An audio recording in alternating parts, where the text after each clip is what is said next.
Hey, it's Kenny. It's August 2nd, 2017. Welcome to my first episode. And again, first time ever doing something like this. And today we're going to be speaking with Joseph Wise. And our topic is going to be about God, wrestling, and bartending. Stay tuned to find out why.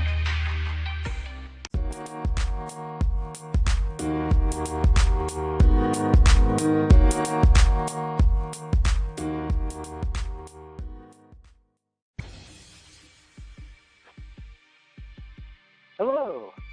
Joseph Wise, how you doing? Doing well, Kenny. How about yourself? Thanks for having me on. Hey, no problem. Thanks for joining me in this first episode. I'm not sure if you call it a podcast or what it is, because since it's on Anchor. But so how you doing, man? So far, so good. I woke up alive today. I did something right yesterday. Well, enjoying that 100-degree heat back in California? Oh, yeah. I'm enjoying it just fine within the confines of my air-conditioned house. It was 105 today with zero humidity, and it feels like you're standing beneath a magnifying glass with the light shining through. But we're surviving just fine, and hopefully within the next month or two it'll cool down. Nice, nice. Well, the reason I have this guy on, Joseph Wise, is that we've known each other for, what 2 years now, I think? Yeah, just about, I think, but I feel like I've known you all my life. That's, yeah, I mean, same here, but we've met working with Shalom and on some Shalom World, which is a Catholic media ministry, and I was a producer, and I guess you're considered what, a sound tech, or?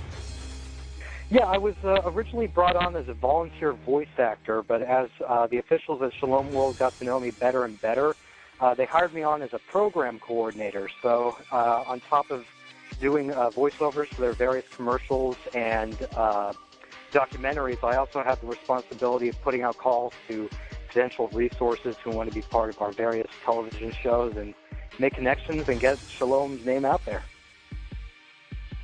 Nice, nice. So the reason why I'm calling this episode God, Wrestling, and Bartending, the God part, is actually me and Joseph Wise are both Catholic, practicing Catholics. And, yes, we are. So why did you choose to work at or to volunteer at Shalom? You know, it's an incredible story, actually, Kenny, and sometimes when I reminisce on it, I think it absolutely sounds like the stuff of fiction.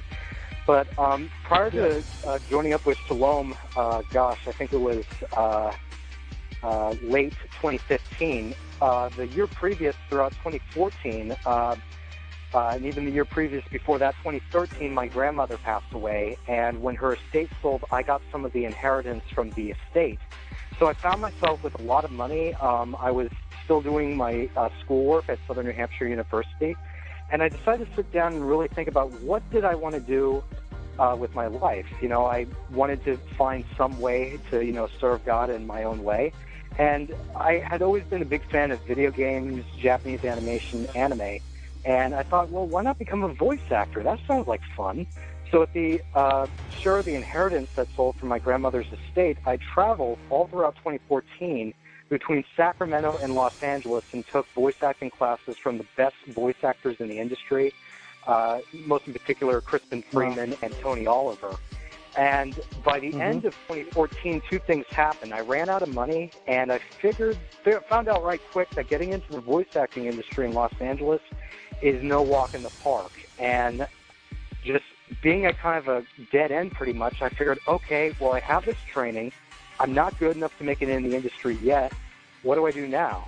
So turning to God, I went to daily Mass every day. And at the start of every Mass, I said, God, give me an opportunity to use everything I learned for your greater honor and glory. And I figured, this is a stupid prayer. How on earth would voice acting ever align with the will of God? But strangely enough, at the end of one Mass, this woman came up to me, just straight out of nowhere, and I saw her running towards me. I'm like, oh, no, she wants something. I can tell.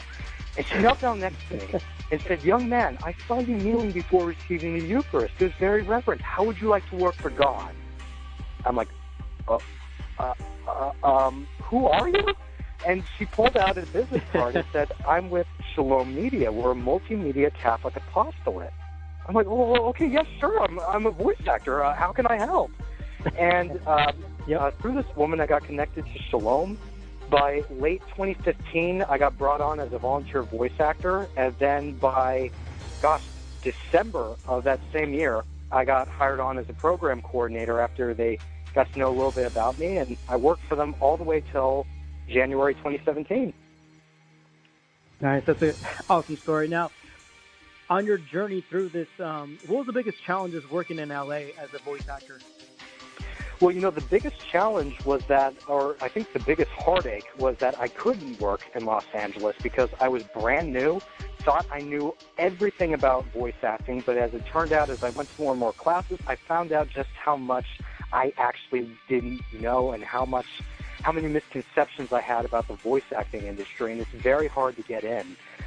People who are making some serious strides, I have a lot of friends now who I met at voice acting workshops who have gone on now to voice lots of video games and even some anime.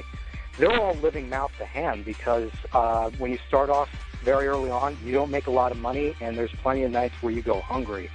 And the biggest upset for me was that, I was putting in the time, but I just wasn't quite getting it. Everyone else had a background in doing school plays and, to some degree had been working the theater scene. Me, I just came in as an enthusiast, so trying to learn as much as I could, but you could blatantly tell if I were to play like audio right now, who was the trained professional growing up and who was the new guy. But there was one thing I was always good at doing, which was sounding sincere and being myself. But when I'm trying to sound sincere and myself, but I'm putting it into a character who's like a warrior or even some extreme cases a drug dealer, I just couldn't quite get myself into that character. It was a very creepy experience. And all my instructors, every single one of them, all say, you have a great voice, you have good instincts, but you're having trouble getting into character. What's wrong? And the problem was I didn't like a lot of characters I was getting into because a lot of the storylines were, had to deal with a lot of things that I just couldn't stand for. A lot of stories also especially were heavily anti-Catholic, and I just couldn't get into it. So the biggest challenge was not being able to get into character for someone who I can't respect, and a storyline that's going to do more harm than good for society, and that was the biggest problem. I felt I had to compromise my faith to be a good actor. You can say maybe God gave you a good sense of, this was going to protect you from these types of roles and scenes. Oh, well, one thing that God has always given me, and I thank Him constantly for it, is a paper-thin conscience. So I'm always very, very, very much aware when something I'm about to do is either going to be, giving Him glory or completely slapping Him in the face. And I know a lot of voice actors who are Christian and some of them are Catholic who have no problem getting into these roles, but I just can't. I just focus on who's going to be watching this, who's going to be listening to this, who's going to be playing this, and what are they going to take away from it. And in general, it's not very good. The story writing that goes into most... Yeah, go for it. No, that's a good way to look at it, and I think the overall goal of art and audio recording is to bring in beauty into the world and kind of uplift our senses, and especially the auditory. And I think your sense was right to kind of avoid these types of things if they're not glorifying beauty in the world. I think you made the right choices there. Yeah, definitely, and that's a beautiful quote, because I believe it was Pope John Paul II who said, "Beauty will save the world." And I think a lot of times people confuse lust and violence for beauty, which it blatantly isn't. And if there's not everlasting destiny tied to what you do, then what you're doing is worthless. And that's what I felt I was doing in Los Angeles. Exactly. So to continue on the God part of the episode, talk about a little about your discernment with the priesthood. Yes, ever since I was little, I always thank my good mom and dad for being devoutly Catholic, because it was through their love of Catholicism that my own love of Catholicism grew. And I was very fortunate to be a parishioner at Our Lady of Peace over in Santa Clara. This was way before they even built Levi's Stadium, and if anyone knew Santa Clara, it was because of the high-tech companies there. But they always had the most devout priests there. And from a very young age, I thought, wow, you know what? I think I want to be a Catholic priest. And if I'm honest, I've been discerning the priesthood my entire life. But it wasn't until recently that I decided to take it very seriously, especially after I got started working for Shalom. I figured, well, I'm already working for a Catholic apostolate, and we work in media. So what's stopping me from priesthood now? So I decided, okay, why not we try taking a look for a religious order, because I wasn't quite yet interested in diocesan life just yet, and start a discernment process, and I did. And I discerned for, I believe it was 6 or 8 months with the Oblates of St. Joseph. But strangely enough, at the end of the discernment period, I found out from my vocations director that they said, sorry, but you're just not a good fit for this order. And this doesn't mean that you don't have a vocation in the priesthood, but, you know, in the most polite sense of the terms, you ain't welcome here no more. So it's like, oh, no. And, you know, anyone who is Catholic and has discerned the priesthood knows that when you discern with a community, it's kind of like dating. You know, you get to know each other, decide if this is good for you, then go for it. But when you get put down, man, oh, it's the worst thing in the world. I was so upset. But that's their right to do that. And, you know, if what I can bring to the table with my own spirituality and, quite frankly, probably my own personality doesn't match up, then obviously I don't belong there. So I decided yeah. Go ahead. Yeah, so I decided to take a time out, let everything settle, and now I'm actually considering discerning with the diocese, possibly Sacramento, maybe Oakland, but I feel that it is perhaps in my future. In fact, I would probably go as far as say it is my destiny that I will eventually be a Catholic priest, but in the meantime, I'm just adding to my wealth of human character whenever I can, keeping my prayer life up to par, and whatever God wants of me, I'll do my best to make it happen. And it's good you're discerning by doing. You know, I've seen a lot of people, you know, they'll discern religious life for 10 years, but then you ask them, hey, did you join, you know, did you check out a religious order or a diocesan, you know, seminary? They're like, no, I'm still discerning. Well, I mean, so I think it's very healthy and it's kind of refreshing to hear you actually go out and doing it and not being afraid to fail at times. And I can relate, you know, I was rejected by a religious order, and you know, I know exactly how it feels. It feels like breaking up with a girlfriend or a girl dumping you. It's the same feeling. But so while discerning religious life during this process right now, you also got into the wrestling. So what's the story about that? Okay, well, this is the funny part. You know, there's even with my desire to be a voice actor and a performer going in such a way where I know that I'll never work in Hollywood or Los Angeles because quite frankly I can't. I still wanted to do some sort of performing art to kind of, you know, it's my enjoyment. I would say it's more than a hobby, but I just really wanted to go for something. I had been training in martial arts for 6 years, and I had gotten to a point where I got high enough into my black belt where they said, you know, if you want to start competing in MMA, all you have to do is talk to this guy and start matchmaking. I'm like, oh, MMA, yeah, sure. But the problem is that I never quite liked the crowd that usually hanged around the MMA or kind of the UFC scene, because we're taking everything that we learn as martial artists, and we, you know, I'm going to catch a lot of hell for this, but we basically become professional thugs. And I didn't like what we were doing. All the philosophy that we had learned on never fight unless it's unavoidable, all that gets thrown out the window. And even now you can see, you know, like Mayweather and Conor McGregor going at it. And it's like, these guys aren't martial artists. This is just totally disrespectful. Yeah, it sounds like Cobra Khan, you know. Yeah, like exactly.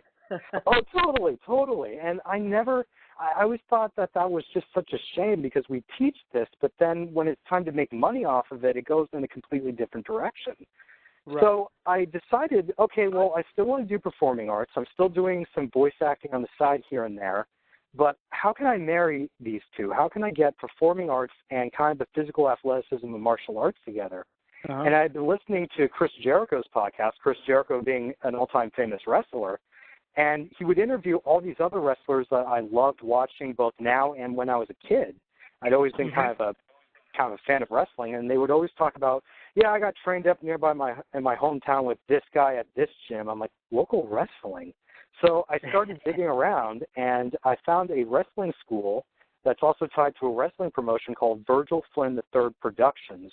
And it's run by the namesake, Virgil Flynn III, and he's a very phenomenal wrestler. He's even been on Impact Wrestling a few times, and of course they changed their name recently. But I called him up and I said, hey, I'd be kind of interested in the process. And he goes, okay, well, have you ever seen a wrestling show live? I'm like, no, I haven't. And he goes, you better take a look because it's way different than what you would see on TV. You better know what you're getting into. So take care of that, see me, and we'll figure out about training. And this was all the way back. Before that, who is your favorite wrestler?